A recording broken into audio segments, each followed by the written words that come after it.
ازيكم عاملين ايه؟ يا رب تكونوا بخير جميعا. النهارده هنعمل مع بعض صينيه فراخ في البطاطس بطريقه سهله وبسيطه ومش هتاخد مننا اكتر من 10 دقايق. المكونات بتاعتنا: معايا هنا فراخ، معايا بطاطس متقطعه حلقات حوالي كيلو ونص بطاطس، معايا 4 طماطمات مقطعاهم حلقات، واربع بصلات مقطعاهم حلقات عشان صينيه البطاطس بتحب البصل كتير. ومعايا فلفل رومي وقرن فلفل حامي ده اختياري. ومعايا هنا فلفل وسنة قرفة وشوية بهارات، ومعايا الملح. هجيب بقى بصلاية واحطها في الكبة بتاعتي كده، واحط معاها شوية فلفل وشوية ملح وسنة قرفة ومعلقتين زبادي، وهضربهم مع بعض كويس قوي ناعم. والزبادي هنا عشان يطريلي الفراخ. هفتح بقى الفراخ بالسكينة كده في الوراك والصدور عشان ادخل التتبيلة فيهم وتاخد طعم التتبيلة الحلو بتاعنا. وهسيبها حوالي 10 دقايق بس كده في التتبيلة على ما اجهز الصينية بتاعتي. هاجيب بقى صينية وانزل بالبصل والطماطم والفلفل، وانزل بقى بالبهارات اللي معايا والفلفل والملح. هخلطهم مع بعض بايدي كده بالشكل ده، زي ما اكون بعصرهم كده عشان المية بتاعتهم تنزل.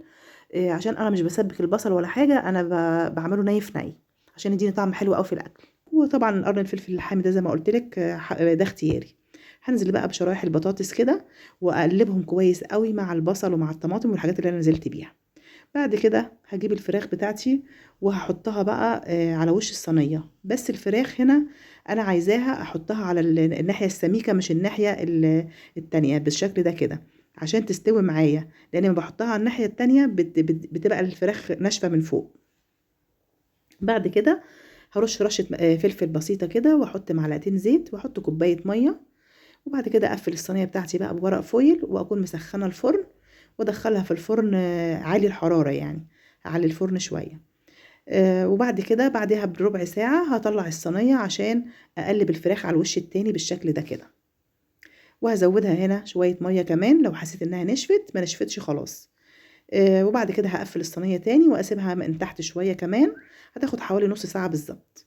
ولو حبيت بقى اختبر ان كانت استوت او لا، باخد بطاطسايه كده وبقطعها. لو استوت البطاطس كده اتقطعت يبقى كده تمام، البطاطس استوت. هطلعها بقى في الشوايه، هتاخد حوالي 5 دقايق في الشوايه مش اكتر، وتطلع بقى بالشكل الجميل ده. وان شاء الله تعجبكم بالطريقه دي، هي طريقه سهله وبسيطه وخفيفه على المعده جدا. هنعمل جنبها طبعا شويه رز بقى بشعريه، شويه رز حبه وحبه اللي يعجبك. وهنا عايزه اوريكي شكل الفراخ، شوفي بقطعها ازاي. طريه وجميله قوي، بتتقطع لوحدها زي ما انت شايفه كده. لان كل الحاجه استوت فيها. وده شكل الطبق بتاعنا، تاكلوه بقى بالهنا والشفا. وما تنسونيش بقى في اللايك والشير، واشوفكم في فيديو جديد مع اكله هنية.